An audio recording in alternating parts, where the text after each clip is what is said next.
This is the first time I've done stand-up work. It's not the first time I've been stood up, though. But anyway, I figured got nothing to lose. I know what it's like to offend a room full of people. There was one time when there was an open mic night, and the guy came in there, and he said, "I've got a talking dog." And they said, "Oh, that couldn't be." He said, "Yeah, I've got a talking dog." So they got him up on stage, and he gave the guy a mic, gave the dog a mic. And so he said to the dog, he says, "What's this over our head?" And the dog said, "Roof, roof." He said, "Who was the greatest baseball player?" The dog said, "Ruth, Ruth." So they threw him out of the club, and after they were getting up off the sidewalk, the dog came up to his owner and he said, "Should I have said Hank Aaron instead?" Yeah, I offended another guy once. I was telling this joke about two military officers who were standing there, and one of them was wearing a red shirt. And he said, "Why are you wearing a red shirt?" He said, "Well, because if I'm wounded in battle, my troops will not be able to tell that I'm bleeding, and so they won't lose heart, they won't get demoralized because they can't see the blood." And he says, "Why, that's a great idea. I'm going to follow your example. From now on, I'm going to wear yellow pants." Yeah, it turned out the guy I told that to had incontinence problems, and oh well, that didn't go over very well. Well, there's another time when this kid walked into this club, and this guy was bragging about how he had the toughest, meanest, most ferocious dog in town. And so this kid who was delivering newspapers said, well, mister, I think I got a tougher dog than you." I said, "Okay, well, we'll find out in a couple of days. You bring your dog, I'll bring my dog." So they went out back and they placed bets, and this guy brought out this big, mean dog, and this kid brought out this scrawny, or this, flat, short-legged dog, and so they said, "You think that dog's tough?" And I said, "Yeah, mister, I think he is." So they got the dogs in a circle, and they let them loose, and the big dog took a bite out of that short, fat, ugly dog, and short, fat, ugly dog turned around and snapped at him and bit the other dog in two. He couldn't believe it.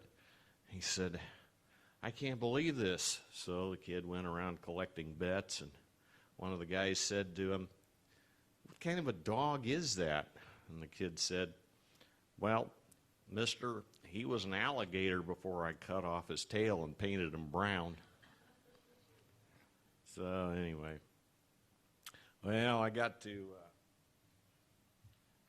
go to the Holy Land last summer. We got to see a lot of interesting places, and kind of interesting to see all the sites where Bible events happened. I got to see Bethlehem, where Jesus was born. And, years later, Joseph and Mary got mad at Jesus for leaving doors open. I said, "What's the matter, Jesus? Were you born in a barn?" Okay. Well, got to visit Peter's house in Capernaum. That's where Jesus healed Peter's mother-in-law. That was back in the days when people wanted their mother-in-laws to be healed. Then after that, it says she got up and served him. And they said, "Hey, Mom, hope you're not serving us what you just ate." And Peter said, "Yeah, Mom, I remember my first Galilee sushi, too." And we got to see the place on the Sea of Galilee where Jesus walked on water. I tried walking on water. I didn't get very far, but as it turns out, the Peter was out there, and he saw Jesus on top of the water, and Jesus said, "Look, guys, no skis, no speedboat." So anyway, also got to visit Lazarus' tomb in Bethany. That's where Lazarus was buried for 4 days. And so that was where Jesus went up to the tomb and cried out in a loud voice, "Lazarus, come forth." And Lazarus came third and paid $2.80 to show. Okay. Well, I got to visit Jacob's Well in Sychar, where Jesus met the woman at the well. And Jesus said to the woman at the well, he said, "You know, you've been married 5 times. The guy you got now isn't your husband. You get married 2 more times, we'll change your name to Liz Taylor." So Jesus got to visit Gadara, where Jesus healed the man who was demon-possessed. And so we saw the place where the caves where the guy was, and saw the edge of the shore where Jesus came up in the boat and spoke to the guy, and he cast the demons out of him, and the demons went into a herd of pigs on the hillside, and they raced down into the lake and drowned. There were 2 inventions that day. Number 1, that's where racist pigs were invented. And number 2, that's where deviled ham was invented. Okay.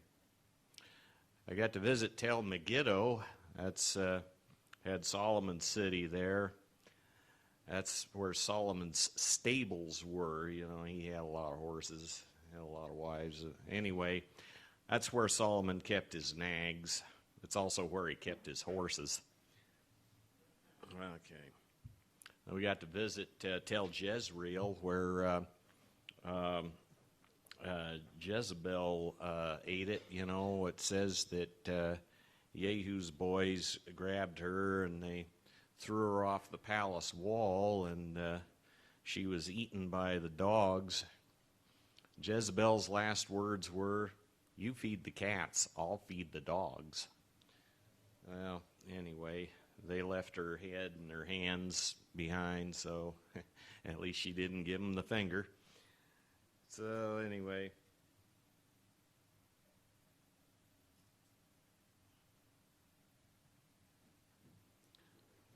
we got to visit Elah Valley. That's where David had it out with Goliath.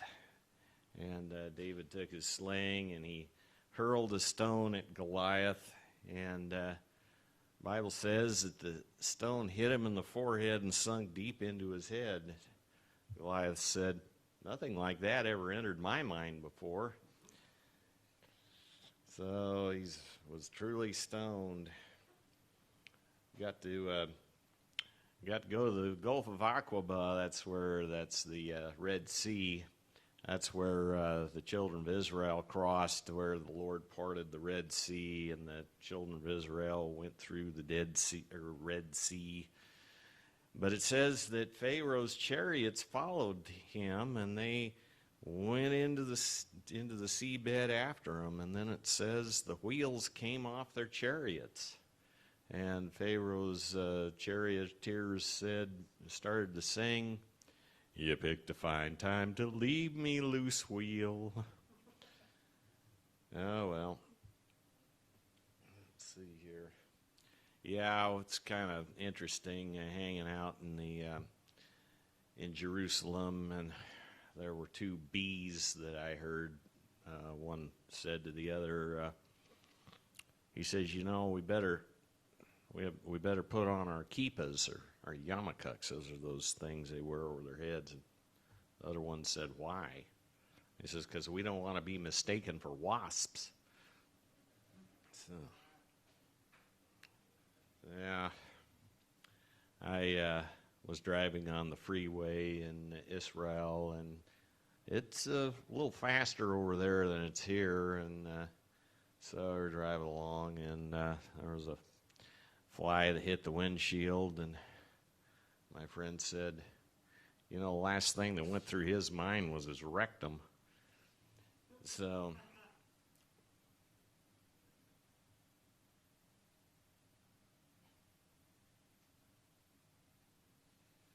yeah, I also, you know, this is the first trip I made since I was in Hawaii last. An interesting time in Hawaii. We visited Pearl Harbor, where the U.S. fleet was bombed. And I got to see some tourists that got bombed too. We went to Kilauea, and the active volcano Kilauea was actually erupting, and I said, well, here's what they serve for ice cream in hell.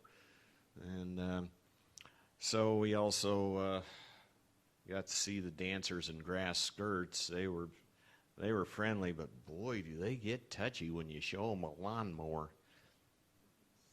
I got to see, we also went whale watching when we were there, and boy, do they get touchy when you bring a harpoon. I told my friends, you know, I visited Akaka Falls. He says, oh, don't they have indoor plumbing over there? And you, why'd you use an outhouse? I says, well, Akaka Falls, that was the name of a 440-foot waterfall. He says, oh, I thought you said Kaka Falls. I said, no, it's we actually saw the Akaka Falls. It's next to Kahuna Falls. Anyway, the we see, how much time do I have, or am I done?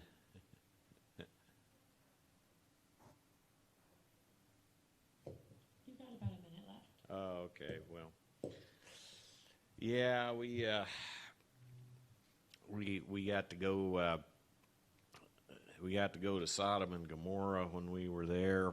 They got to see, you know, they said it got up to 5,500 degrees there when God judged the cities of Sodom and Gomorrah. And they had bones left there. And I said, boy, you got a bone to pick with these guys. That's where you do it.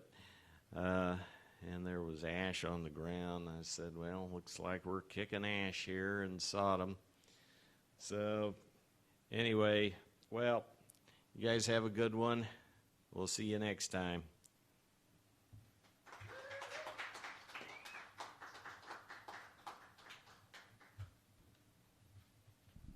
Make some more noise for Peter, everybody. On deck, we have Cameron, and up next, we have Michelle Ceesnack. So put your hands together for Michelle.